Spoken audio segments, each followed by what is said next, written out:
Welcome back to Real Estate of Mind, guys. Today we are sitting again with Yvonne Zhu. Is that correct? Yes. All right. Yeah. Welcome back. Thank you so much for having me. We're so excited to have you back. Your last episode that we released earlier this year was probably one of our most watched episodes. So you were highly requested to be back. This stuff is important. I think it's so niche. I think it's not talked about. Yeah. So Can you the people want remind it. our audience of who you are and what your specialty is? Yeah, absolutely. So my name is Yvonne. So I'm become a financial therapist. So it's my background is in finance. I've been doing finance for almost 20 years and graduated from finance and then did a master in finance. I'm a certified chartered financial analyst. I'm also become a certified financial planner and now I'm doing psychotherapy because I'm really into psychology over time. And I started about 4 years ago when my sister went into depression, and then some of my friends had a trouble with relationships too. And I myself too, I was divorced, and I started this journey, exploring myself. I just didn't understand why I was behaving a certain way, thinking a certain way. So last year, I quit my job and then from my corporate world, and then really just study finance and study psychology, become a psychotherapist. So my goal is to combine this together to become a financial therapist, because I think, you guys probably noticed, right? So that's why a lot of times I ask people they're like, how these two related? One is very, very logical, very, it's very, what is that? It's not Analytical. something to do with your psychology, Yeah. right? I'm like, oh, these two are very much related, because how often that you think a couple are fighting not because of finance, right? 90% of time because your stress comes from financial your economic situation too. They're like, oh yeah, if you mention that, I'm like, yes, there's a lot to do with finance, more than what you think it is. That's why I need to I talk honestly about never thought about it before we had your last episode. it. I didn't also realize how connected they were. And I was like, what is a financial therapist? I've never heard of it. But then after our last episode, I was like, this makes the most sense in the world. Like Yeah. everybody needs to know about this. Yeah. So the problem is with therapists, right? So a lot of therapists, they're not very comfortable getting to the money side, right? They will spend a lot of time holding you, support you emotionally, helping you true. understand your the trace back whatever happens to you, and then yeah, you feel good in the end, but then you still need to get into the reality. Say, I need to have a job. I need to work. I need to have a relationship with my parents or my boss or colleagues. So these ones are not something that, okay, I understand myself. Now I feel good. You still need to, get into that. So financial therapists, because we are so trained in finance, you have a financial mindset of how money works, and you're comfortable talking about it. You can have them planning your future better instead of just focusing on your emotion. Okay, now I'm just gonna let you go. Now you're done. But now, no, let's sit down and talk about the money. And that's what the financial therapists are doing. It's more like, okay, therapist plus your financial planning. One is very practical. One is very psychological. So they're two words, right? But then we live simultaneously within three worlds, right? What would you suggest to somebody whose self-worth is highly attached to their net worth? That's a very good question, because it really depends on how you think about your self-worth. Sometimes this is what I notice. A lot of my clients and then people that I see, right? So no matter how much you have, the scarcity, the feeling of not enough, it's always there. If you never worked your psychology, in terms of your relationship with money, because for them, it's like, funny thing is what you think about yourself, it's the opposite, right? So let's say you think about you're not enough, and then you try to work really hard to make sure that I have all this, and then you don't see the not enough that I think about myself. Therefore, you will see that, which is good sometimes, because it will drive you to a certain point. But you will see all these people, once they get to the certain point, they collapse. They're like, life is meaningless, it's empty, I'm hollow. Because guess what? The foundation, what's within themselves, it's not there, which is what you said is self-worth. it's such a very, very hard and a challenging topic for a lot of people to face, because they just like, okay, if I let you know how I think about myself, that means, oh my gosh, it's like, I don't want you to see. Yeah, So like what you're they being do vulnerable. is, I'm gonna wear all this fancy clothes. I'm gonna have the killing career. I'm gonna work my ass off. I'm gonna make all this money now, especially men. Right now, I can have all the beautiful women and all the house. I can have all the respect that I do not have. But I think subconsciously, they don't respect themselves. Yeah. They want these things to be there, to be recognized, because we all want to be recognized.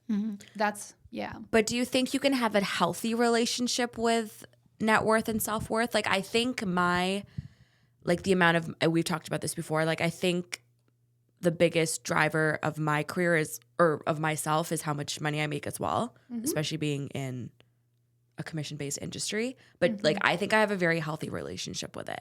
So do you think it's possible to have a healthy relationship with it, or is there always like an underlying issue? You just said it. I think I have a positive relationship with it. And yes, of course, you have to be very self-aware. And a lot of times it's not in terms of like wrong, or like people tend to think of wrong relationship, or if I think about money too much, is that wrong? Right? So the healthy meaning, do you actually judge yourself when you think about your worse, right? Judge meaning not just the judging in a bad way, but also judge in a positive way. Hey, I have this money. Therefore, when I walk, like somewhere, because I think I have $1 million, and versus someone who just makes less than that, and I will think less of them. The judgment comes from both ways, right? It can be very like overly think about yourself, like because what you have, versus like undermine yourself because I don't have. So the healthy relationship, it's really hard to determine. It's varies from people to people. If you feel, I want to ask you questions, like when you say, I think I have positive relationship is net worth, what do you mean by that? Like, I don't think that I like to make money because I'm trying to mask anything. Like, I think I have a very like, I'm very self-confident in other ways as well. But I know one of the greater forces of my confidence comes from the amount of money I make, just because I love to make money. I'm very business minded and I love to close deals. But I don't I don't think other people are inferior to me in any way, or I don't ever compare other people or how much money they make or the materialistic things they own versus the materialistic things I own. Like, I don't look at it in that way. How do you feel if you're not making money? Like, definitely I have less confidence than if I am making money, for sure. So for sure. Like, if I'm closing less deals one year, I definitely have less confidence than. Like, does it affect your mood, your personality? Yeah, like, for sure. I think so. Yeah. That's a really good question. Sorry. She's a therapist. I'm getting into this. No, it's good. Yeah, for sure. See, Definitely. See, you only look at the positive meaning for you, meaning like it's good side. When I make a lot of money, I feel confident. Yeah. But the other side that Natalie was asking is like, okay, how do you feel when you're not making much? Well, suddenly I feel like I lost myself. So that's a problem. And the baseline is like, I need to make money. The belief, this is one of the money beliefs I think we're cultured to believing, because we're educated to believing. Unless you success, you're unworthy. Unless you make more money, you're unworthy. I don't think I'm unworthy. I think that would be like a little bit extreme, but I definitely don't have the same amount of confidence as I do if I am having a very successful year, if that makes sense. Like, I definitely don't think I deserve to be loved any less, or I'm lesser of a person or anything like that. Like, it's nothing negative like that, but I definitely have less confidence. I don't really know how to explain it like completely correctly. Well, it affects your perception of yourself. Yeah. Yeah. But not to So the it's point where tied I'm to something. No, 100%. But it's not like feel like I'm unworthy of something. I just have less confidence. I don't know how to explain it. Yeah, so Fully. like unworthy, it's not someone, like a lot of times we don't want to admit that I'm unworthy or I feel unworthy, because it's not something that you really know here all the time. It's really in your behavior and in your emotions, your feelings. Like sometimes when you get into the relationship with something, when you have all this thoughts, right? Let's say a lack of confidence. What does that mean to you? It's like, what are the thoughts going through? Oh my gosh, I'm not making enough, or I don't close enough deals. Therefore, I feel this way. So how do you feel? How does that, resonate with you in your body, and what are thoughts going through? So these ones, we call it unworthy, might not be the right word, but it's like, it's the deep rooted something about yourself. It's not consciously there all the time. Like, people even refuse to say that I'm unworthy. It's not what you think it is, right? When you think it's conscious mind thinking, right? But subconsciously, if you feel this way when this happens, that means you attach yourself to that. Or like, if you tell me that, okay, if I don't close deals, that I always believe that I will. I have the confidence. I don't feel lack of confidence. I don't feel like it's a big deal. Some people that really have that. That's called self-worth. But it's not you. I think it's called collective conscious, like collective subconsciousness, right? It's not you. It's like everybody, especially women, right? So we have way more things, like men too, in a different way. So we're not trying to say you're unworthy or you think you're unworthy. It's manifested in a lot of ways how you perceive, right, things. So I'm not sure it makes sense. Sometimes it really deeper. We need to get into more conversational to really understand. Let's say, oh, you're dating someone. Do you date someone who, the first one is like they have to be successful or they have to make a certain money, and then for you to really to feel like this person is worthy for you to actually go on a date with that person. So why do you think that? Does that come from like you having a scarcity mindset? Like this person or myself, I need to be this, because at the end of the day, you have some sort of scarcity within you? It's really your value system. So everybody has your, like I call it BVR, which is your belief system, what you believe, and your value system and your rules.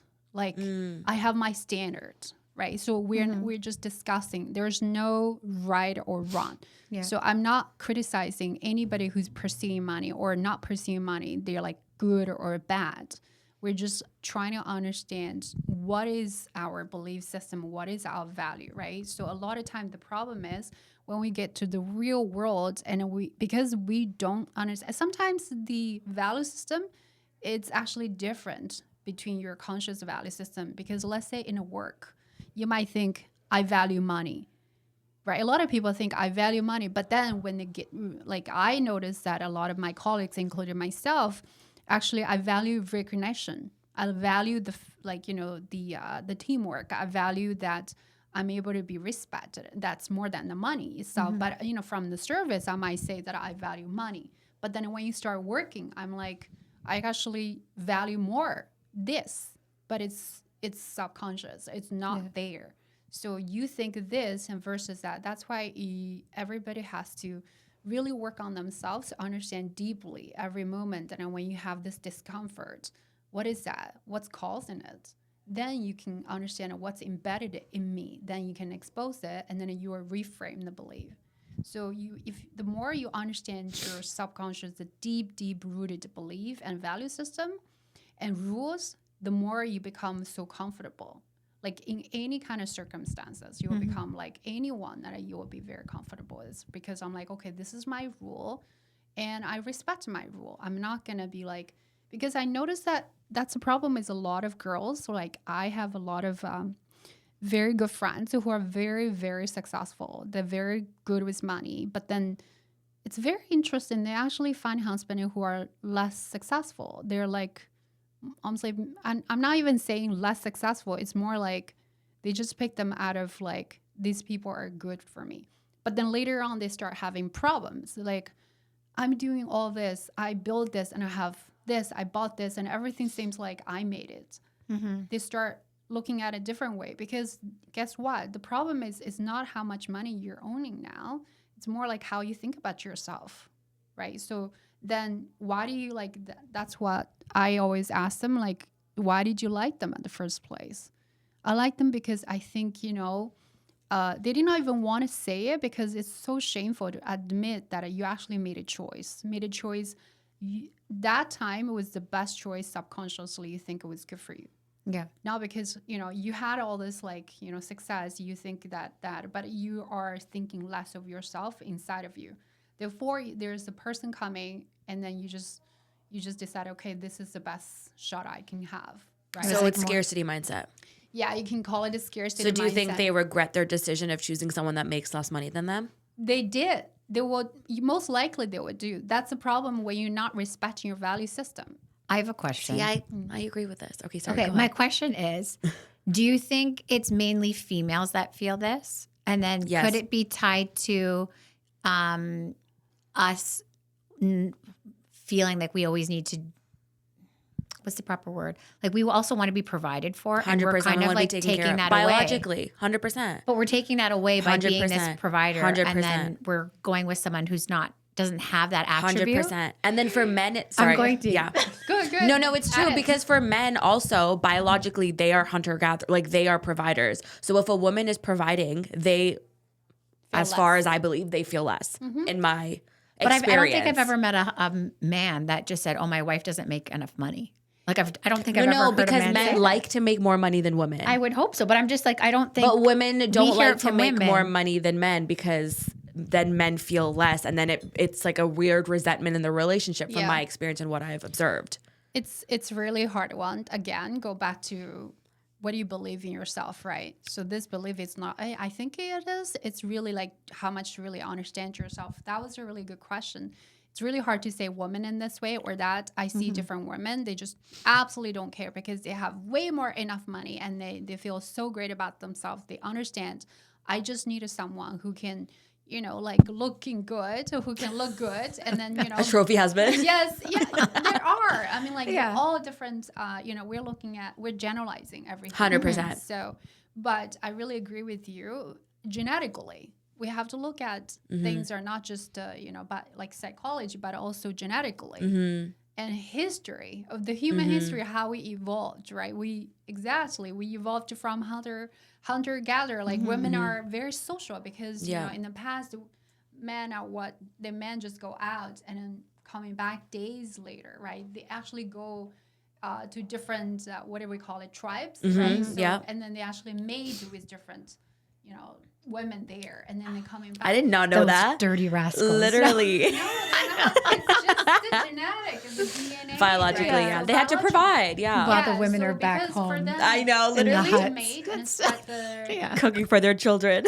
there you go. It's genetic. Sometimes we don't understand because you see, like when men cheat or anything, the first thing we get into the moral values, right? So it's like, oh, you're wrong. But then if you understand what, So cheating is biological. Sometimes. Oh my God, Natalie. I did not know that. Sometimes, a lot of times. And then the other thing is like there are a lot of factors, not just the one factors, right? So they could be the relationship is already having problems. Yeah. Some people, they're addicted to some things, right? Yeah. Why? And then the family issue, the history. But most of the time, men like women because, we also like to, we also mate. We want to find the best man. That goes back to your question again. It's not just psychology. It's just women are like that. It's like genetically, we also want to mate with stronger men. So for us in the past, it's like, who can hunt, who can get the best meat, and then who are strong. We like these men. I'm attracted to those men because genetically we want the best man to mate, right? To have the best children. But at the same time, it's like women are, like you said, it's like, like nowadays because women are liberating themselves, like I can do the best. There are a lot of culture revolution and in cultural changes too, and shifting the Me Too, whatever. And we're like conditioned also believe that we need to do more to prove that our values. Like if you look at the movie like a Mona Lisa, right? So you might get something out of there. Like everyone has a choice. You make a choice, you respect it, and then you love it, and you're comfortable. Let's say you want to be a housewife. Great, go do it. You want to be the successful career woman. Great, you do it. The problem is we kind of compare. Like, oh, if I'm a housewife, I'm not worthy. I need to be like this. Because like all the things are telling you that this is the better way to be a woman, or this is a better way to be a man. Maybe we need to think, okay, is there a better or not? What works really for me? Wait, this is really speaking to me right now. I'm gonna get so vulnerable on here. But recently, I've been like not judging or comparing. Well, it's comparing for sure. But I'm like, because I love to do business, I'm very career oriented. I don't cook or clean. I just prefer to work. I feel like that's a song lyric, but Yeah, no, it literally is. I think it's a Cardi B song lyric. But I'm like, I don't cook, I don't clean, but I still got a ring. No. But so recently I'm like, should I be more focused on these things? Like, should I be more into like wifely duties, like wifey duties, you know, to attract a man? And I hate that I think this way because I've never lived my life like that. Like I've never lived my life thinking, oh, should I do this to attract a man? Because I just don't care. Yeah. But recently, I don't know what it is. Maybe because I just had my birthday, so I'm yet another year older, and I'm like, oh, like, you know. So you're doubting about yourself, being yourself. Yeah, a little bit. Why? I don't What's know. changing? I think because I'm getting older, and I'm like, what's not happening? Like, you know what I These mean? are the thoughts. it's your You know, But I biological also clock hate that it's going, my like, what's happening. But I also hate that because I've never been that type of girl ever. I've But never I think over cared. time we change because Yeah. I can honestly say I was very business driven. Then I had kids, and in my head, I'm going to still be the same. And my priorities did a whole 180. And I still care about my business, but my family comes before it. I know, but I love my business, and I don't want to change that about myself. Like, I don't want to be like cook or clean. Your interior is saying different. No, I'm saying should I do it? But I think it would be a clash of my value system. I'm just doubting myself, not necessarily saying that I want to do it. Like I don't like that's not what I'm interested in. Like I don't go home being like, oh my God, I want to make this recipe today. Like I just don't care about it. That. I don't. You You know, know? your value system changes too. Yeah. Like But what I don't- Natalie is saying, in a different stage, you have different, and you evolve because you understand things more, and then your world changes too, right? So maybe one day, you know, like when you meet the right people, that you love to cook for the person, or you love to cook together. So the moment that we say, I'm this way, that's it.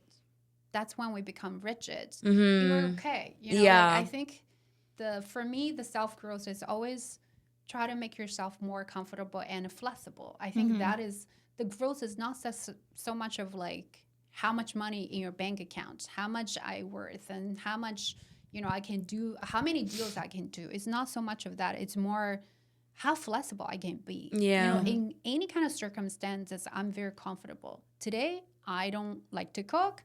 You know, like when I date, okay, so this is who I am. And then, you know, we can see, because in the end, it's like when you meet someone, it's like I always tell people, you think about yourself like a long, what is that called?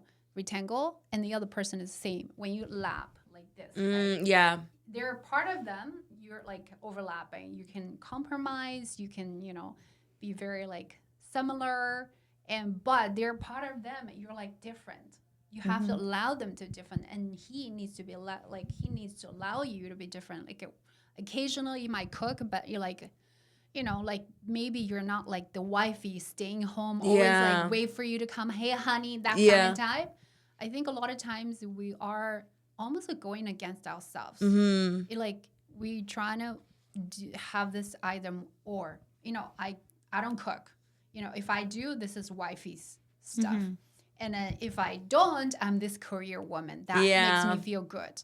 It's really overlapping a lot of times, right? It's like, it's okay. You know, I can be this wifey material occasionally. I can be this killing career woman. Good, as long as I feel comfortable. But then the relationship is not just, I'm this, you're this. Okay, you accept me or not, or forget it. You're so right.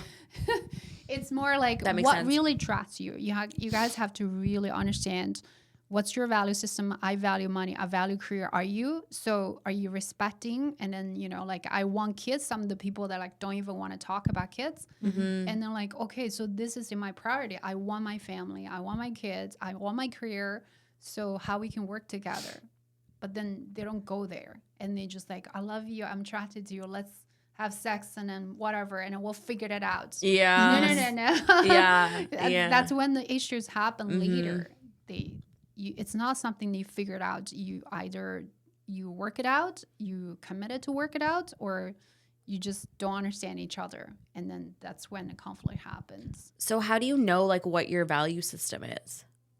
Really be connected to yourself. Every discomfort and the conversations that we have, you ask yourself, how do I think about this, right? Mm-hmm. So the value system could who you want to spend your time with, where you're going to spend money, right? So these ones, and then what the places are going to go. And then these ones are value system, right? So especially the money. And then you need to ask yourself. What would you say, like, is it more value, or what's the difference between value or a personality Beliefs? trait? The value, the personality traits, the value is building a lot of they are overlapping. So the personality is more like your mood. Okay, are you sensitive? Are you how do you perceive, like, how you react, your emotional reaction? It's more, I call it emotional pattern, Okay. right? So how do you deal with things? Let's say deal with conflict. Mm-hmm. Right. So value is more like, how do I see the world? Like, say, in terms of money, is that important for me? What's really important to you? That is your value system. Every time you're going to ask yourself, is this important? What does that mean? Why this is so important to me? Yeah. Right. So then are you okay to be this? And then a lot of times we tend to undermine our value because we want to be with this person. We want to be perceived that in a certain way that we think that it's better, right? Do you understand what I'm saying? So it's like, that's when we change ourselves. Like, we kind of, okay, let's not talk about it. I think this person will change over time, but it's actually not. You have to discuss about it. This is what I stand. This is super important. I need to have a kid. We need to have certain money. We need to have, like, this is important, but people don't talk about it. So just to bring this up, when is a good time to discuss finances with someone that you're getting serious with? Like, when would When you? you're dating? Yeah. Anytime. Bring it up as soon as possible. Don't hide it. I believe true self, like true essence of self, the more true, the more authentic you're to yourself, the stronger the relationship is going to be. If this person is not agreeing what you're doing, and you're going to have trouble later on anyways. Why would you waste all the time hanging out and waiting until this person to change? Because that's what happened with a lot of people. Like, I think I can change this person. You can never, ever change a person. No. You got to remember, that's the rule number one. You can only influence the person if the person is willing to be influenced. 100%. Right. So I'm a big believer in that. Yeah. What does that conversation around finances look like that you're having with your partner? How should you start that conversation? With my partner? No, with anybody getting into a new relationship. Like, for example, if I find someone, how should I start that conversation? On the first date. Literally. Be like, hi, how much money do you make? No, ask in a What's way your credit that's score? like, what are you doing? What is important to you? You're not telling, like, it's almost like you gotta have a communication, like, Dialogue. skill. Yeah. Right? So, like, dating, for you to really dig deeper about this person, you gotta we almost like have like curiosity mindset. It's not just like, I'm attracted to you because of the genetically. When the hormone happens, like, all that, The pheromones. blah, blah, blah, and then you forget about everything, like, yeah, you can have those as DNA, whatever, right? But at the same time, once you get like into this, like, okay, do I see this person as someone that I want to get serious about? Because sometimes you might just want to have fun. That's okay too. I don't go against it. But at the same time, like, once you get into that, okay, I do see myself, I do want to spend time with this person. I do feel something. Okay, this feel something, is that just because my genetic or because my hormones or whatever, I'm attracted to chemistry, or something deeper? So what is this deeper? What does this person actually attract me? And then why do I want to spend time with this person? Then you need to really be curious about it. Hey, what is important to you? How do you deal with conflict? What do you think, you want to spend your time? What do you think you want to spend your money? And over time, watch this person too. Because I always say, a lot of times when we say something, but then we do different things. let's say, oh, I'm honest with you. I love you. I love you. Yesterday, I was listening to a podcast, right? The guy keeps cheating but keeps telling the wives that I love you. It's and then the wife is like, it's frustrating. Yeah, because I hear you love me, but then your behavior says that you're hurting me. Yeah. Right. So then you over time watch this person, how they talk to the family, how do they talk to you, and then how do they work when you guys have different like disagreement? How do you guys resolve the conflicts? These are very important things, right? And then what is very important to him? Do he does he spend a lot of money, indulging himself all the time? And does he not spend any money, or does he talk about money in a way it's like, okay, please don't? Or when you guys go to a fancy restaurant occasionally. So when you're with somebody and maybe they're not aligning with what they're saying and doing, obviously that's going to set you up for disaster later on. In relationships, if someone is making like hidden purchases or like is storing money and not telling somebody, is it something that can be resolved over time, or is it like that's it? I don't think any things like that. It's not like, okay, one time. We really have to, like, it really depends on how much you really want to be with this person and want to work with this person, right? People do that. The behavior comes from something that they believe in. Because if they hide, I used to do, because I was dating my ex-husband. I was like, purchase very expensive. First of all, why did I purchase those and hide them? It's not necessarily like, okay, this person is just bad. There's something about this behavior that comes from somewhere, not you, right? Often we see that as like, how did you do that to me? Because we tend to think that we related to us, right? So these person might have some trauma or something to do with money, relationship, and they don't even understand, right? So then do you have the skills, or are you willing to say, hey, give this person a space. Say, I noticed this. Are you okay? Are you willing to talk about it? Because the problem is with the relationship, a lot of times you just talk under the, we hope that things are going to get better, and never. Like, I think the best relationship is when you two people can really get together and then address those hard topics, the things that you don't want to talk about, you're very uncomfortable. The more you open up, the more give the other person space to talk about their feelings.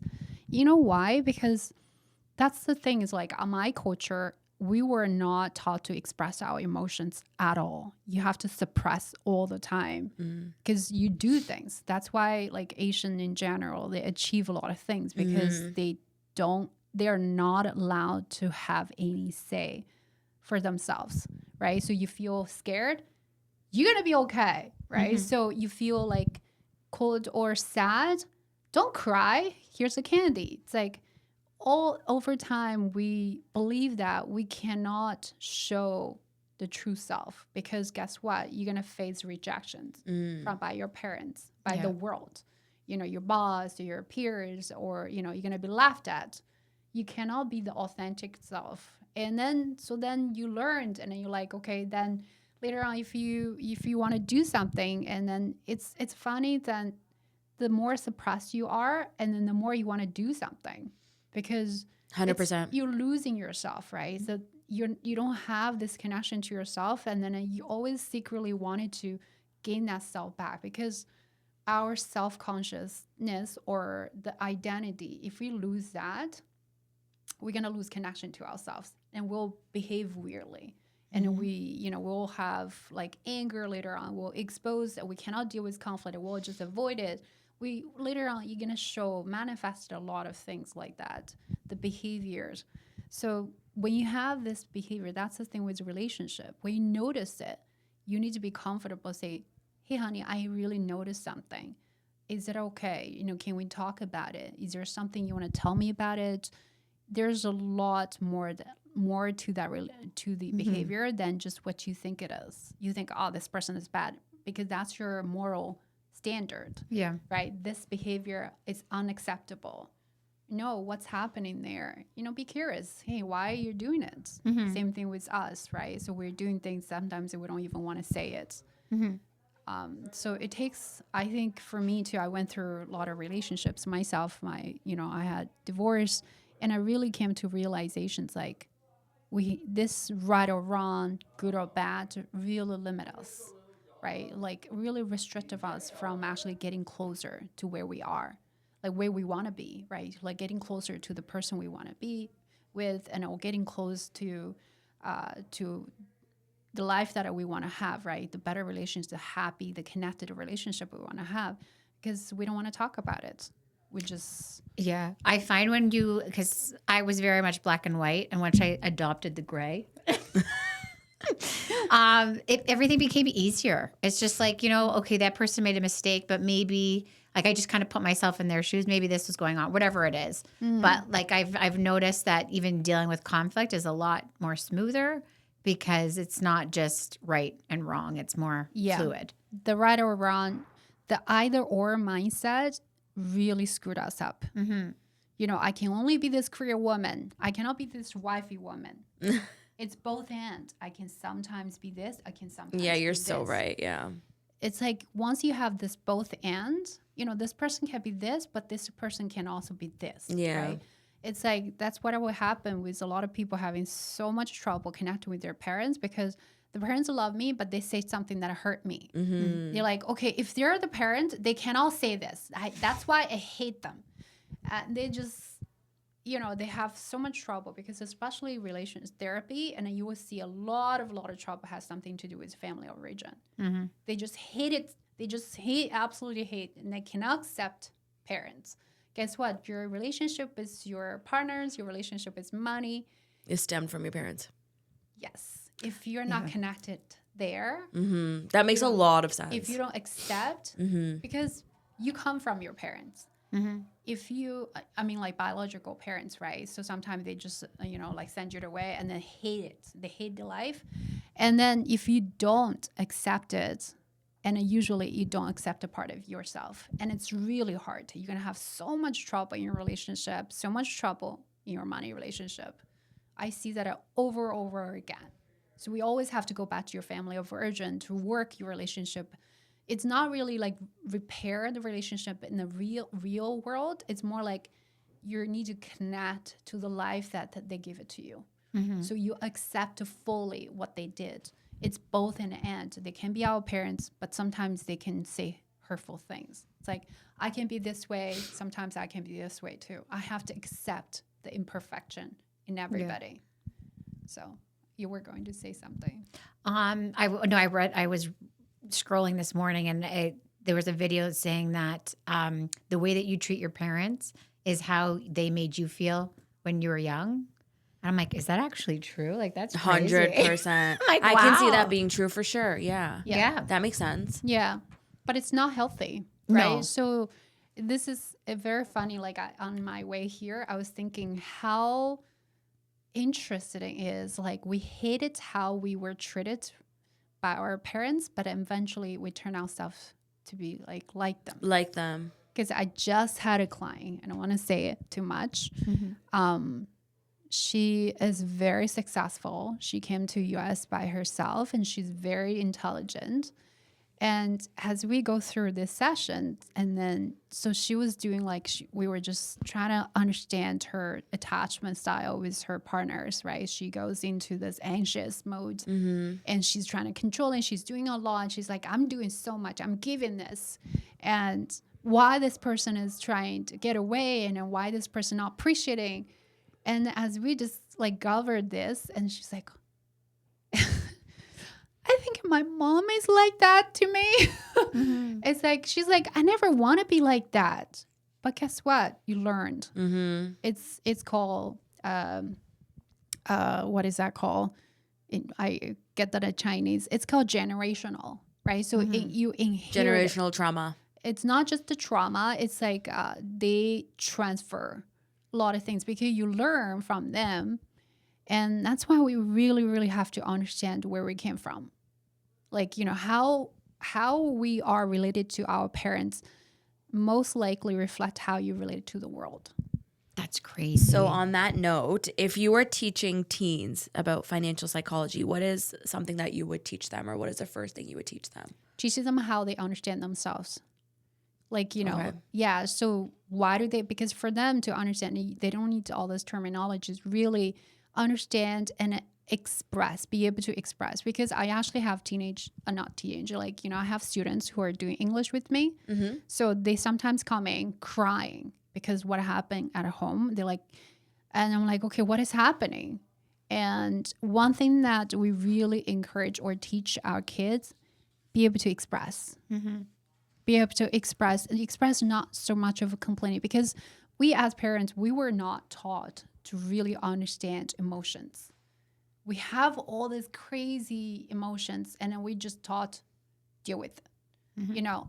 Our parents do not have the capability or skills to really understand. It's like, okay, you're gonna get over it. Totally. Yeah. So, but we need to give them the space for teenagers or, youngs or young people or youth, anyone. Mm-hmm. Give them a space. Say, I noticed this. It's frustrating. Right? And they came home and complained about the peers, what of the bullying. And, oh my gosh, it's like, it must be really hard, horrifying for you.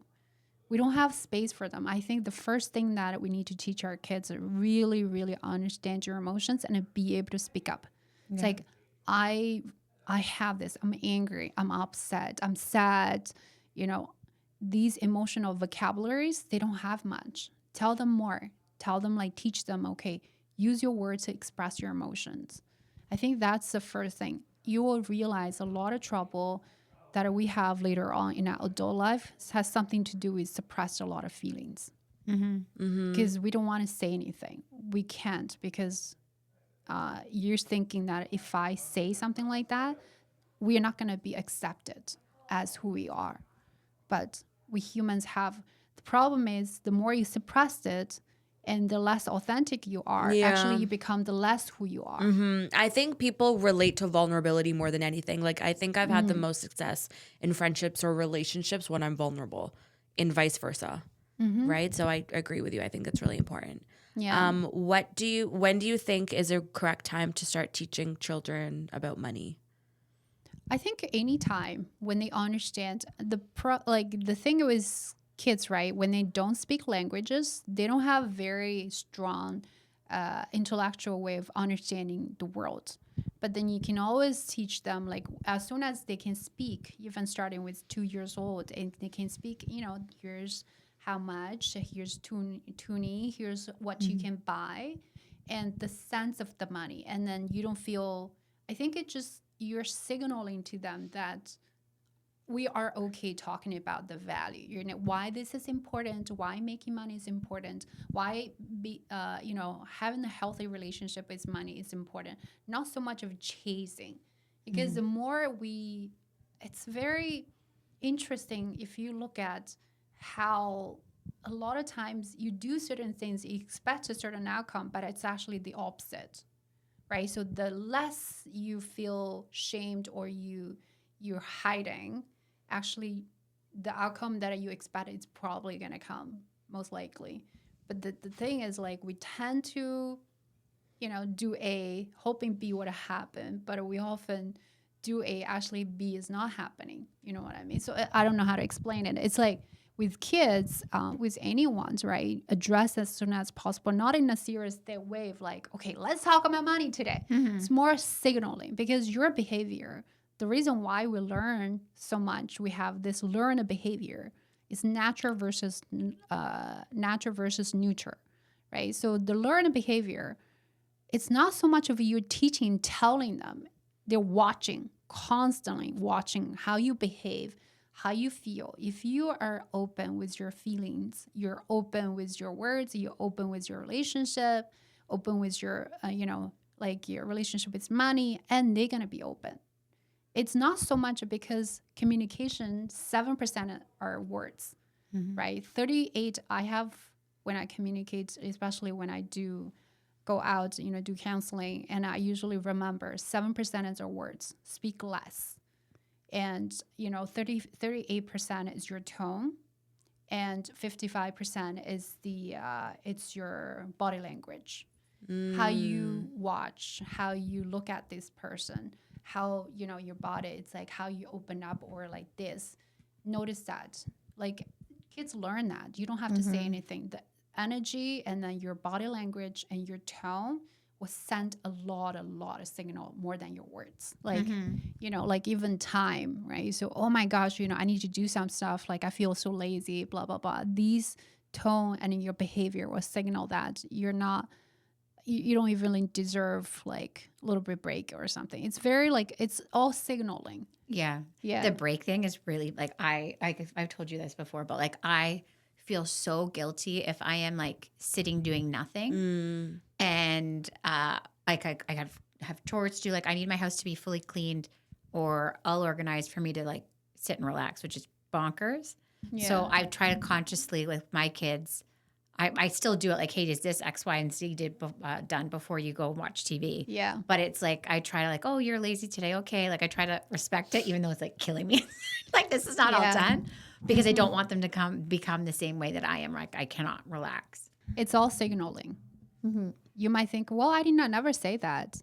Oh, your tone, your behavior, very subtle. So it's very important for kids to have like for you to notice what you're doing.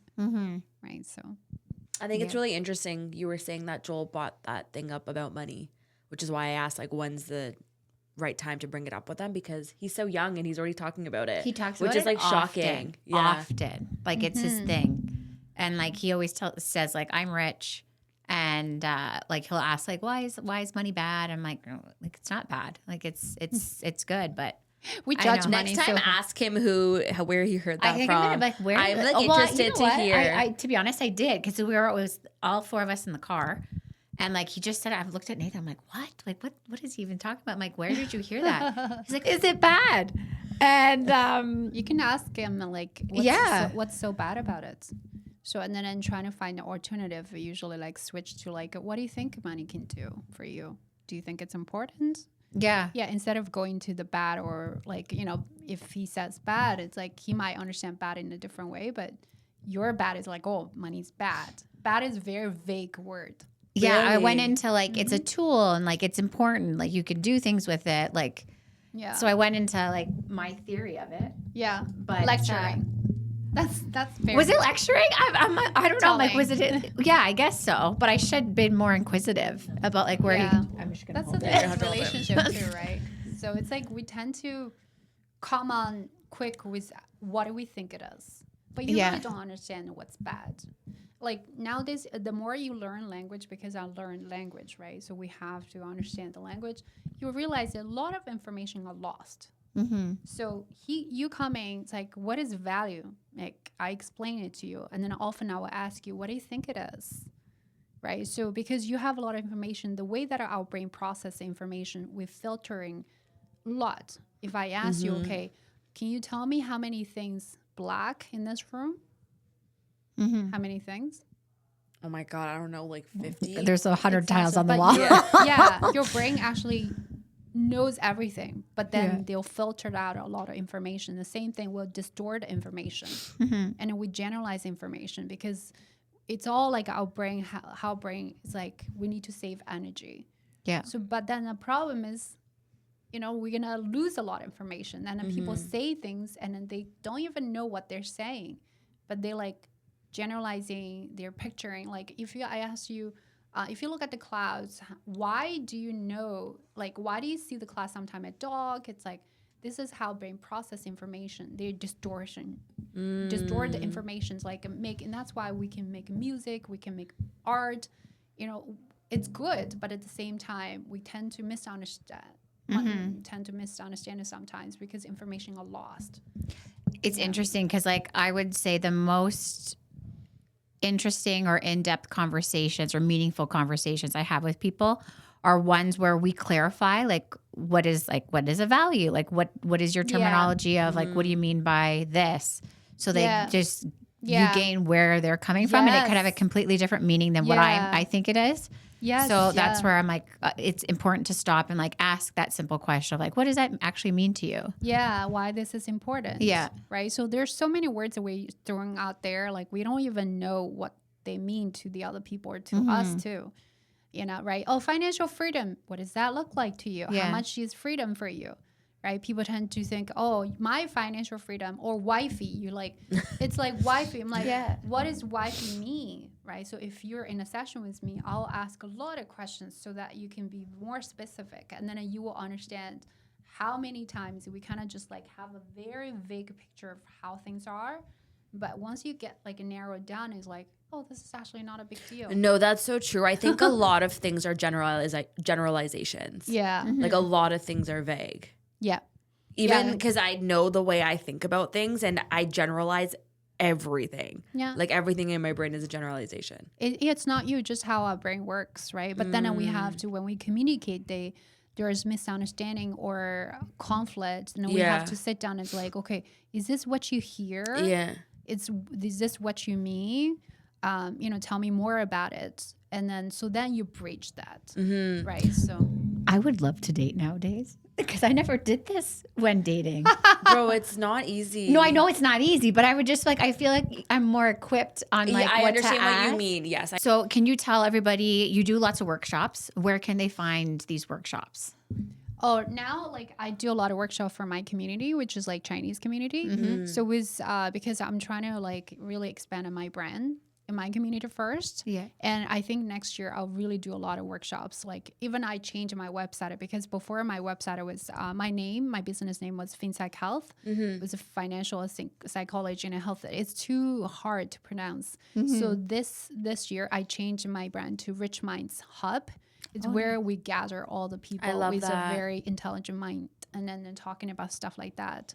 So, and I'm going to launch YouTube soon. So, Yay! so I want to do more psychoeducation and things like that. And I think a lot of people need to hear about it. 100%. Yeah. So I'll just, my email is, you can contact my email pretty much, like for Yvonne Zhu 00@gmail.com or Yvonne Zhu 2017@hotmail.com. Okay. So, yeah. We'll put everything in the show notes. And you do personal sessions too, right? Not Yeah. just workshops? Okay, perfect. Yeah. Okay, amazing. It is something that I find it touches every aspect of our life, whether we want to believe it or not. And we'd love to have you back because this is just always such a good conversation. So thank you for your time. Of course, I just want to add one more note. Like when we talk about money, we tend to think it has something to do only with money. It's not, Your money relationship, it's manifested in every aspect of your life. Your relationship with your partner, your relationship with your family, 100%. your kids, and your relationship with yourself.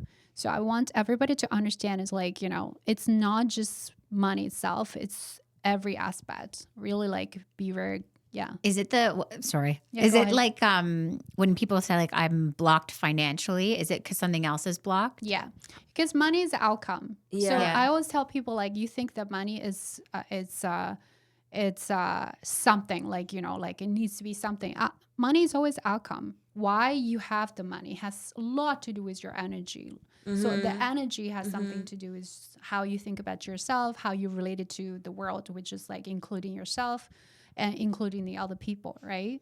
So I think when you open up yourself, money is like, okay, when you open up, meaning be more flexible, you can receive more. And it's like, I call it wealth manifested in your relationship with the world. It's like the more connected you're with the world, which including yourself with others and other people, and the more connected you are, the more money is going to come in. 100%. I believe that so much. And I want to add to that. Like, I think this is so important because for someone like me, and I think I'm very like self-aware about myself and all the things, but even I notice when I talk to you specifically, like I have a lot of limiting beliefs. So like even for someone like me who like talks about money, like I'm in the finance industry, like all I talk about is money constantly. If I have like limiting beliefs, I think this is really important for everyone to really focus on. I'm trained for 20 years in the financial industry. Just like I never knew until like even recently, like there's some beliefs that I had was limiting me. I was like, okay, why did I have always like the ceilings, right? My money bucket seems to just be capped. Yeah. I did not understand that, Yeah. right? So then, things happened in my life, and then I was like, oh my gosh, I never knew that I was there. And then just realized that it's like my relationship with my father, how do I see money, and how do I judge, different buckets of money. And I was like, it's all deep rooted. It takes so much for you to dig them out, and then you'll realize, oh, okay, okay, so it's time to change that. And then after you figure out all those things, do you feel that money just flows? Yeah, so much better. This so year is interesting. so much better. It's like, you know, you can feel it when you do deals, right? When you do deals with other people, and then you feel like, you know, the uneasiness you had it before, and you do not really understand. I used to like undercharge clients a lot, right? So for the service that I provide, and this year I completely feel different, and I'm very confident in exchanging, right? So and then I can see how the wealth comes in. Like I agree with you. I do the same. And I think we talk about this, like we always like undercut fees and stuff, but if you don't do that, it's just like a whole different. It's also how you reflect your values. 100%, 100%. Yeah, it has a lot to do with how you understand yourself, and then you know, like we call it the sales is more like a psychology. It is not run in so many sense. It's actually, you need to really understand your psychology. You understand the other person's psychology, what the deep needs are and what the deep beliefs are, and you don't judge, right? So because the moment that you start judging the other person's, where they came from, how did they do it, you lose a lot of things. And then the more you can embrace all those differences, the more the money, wealth is going to flow. Amazing. Thank you so much. Of course. Appreciate it. Bye, guys.